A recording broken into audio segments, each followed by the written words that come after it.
V9 मराठीमध्ये आपल्या सगळ्यांचं स्वागत। मी निखिला आणि महत्त्वाची बातमी एसटी संपाची। एसटी कर्मचारी कृती समितीची सरकारसोबतची बैठक निष्फळ ठरली आहे।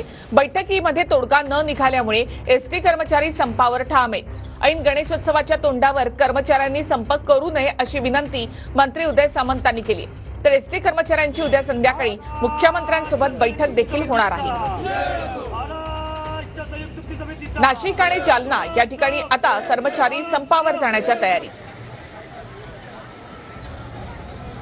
तर गणेशोत्सवामध्ये आता एसटी कर्मचारी संपावर जात आहेत। छत्रपती संभाजीनगर आणि नंदुरबार या ठिकाणची देखील दृश्य आपण या ठिकाणी पाहतोय की प्रवासी जे आहेत ते आता आपल्या गावी जाण्यासाठी निघालेत। मात्र एसटी संपाची टांगती तलवार आता असणार आहे। रात्री 12 वाजल्यापासून आपण संप करणार असा इशारा एसटी कर्मचाऱ्यांनी दिलेला आहे। सोलापूर आणि सांगली या ठिकाणी देखील धरणं आंदोलन केलं जाते।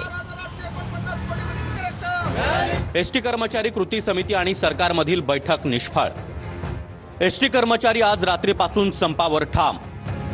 गणेशोत्सवाच्या तोंडावर एसटी कर्मचारी विविध मागण्यांसाठी संपावर ठाम। सत्तेमध्ये असणाऱ्या खोत आणि पडळकरांचा एसटी कर्मचाऱ्यांच्या संपाला पाठिंबा। ऐन गणेशोत्सवात चाकरमान्यांची गैरसोय नको, मंत्री उदय सामंत यांची विनंती। एसटी कर्मचाऱ्यांच्या आंदोलनामुळे राज्यात मोठी गैरसोय होण्याची शक्यता।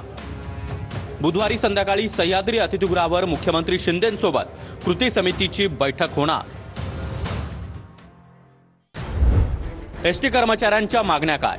राज्य सरकारी कर्मचाऱ्यांप्रमाणे वेतन मिळावं, राज्य सरकारी कर्मचाऱ्यांप्रमाणेच महागाई भत्ता मिळावा, राज्य सरकारी कर्मचाऱ्यांप्रमाणे घरभाडं भत्ता देखील मिळावा, एसटी कर्मचाऱ्यांना सरसकट 5,000 वेतनवाढ मिळावी।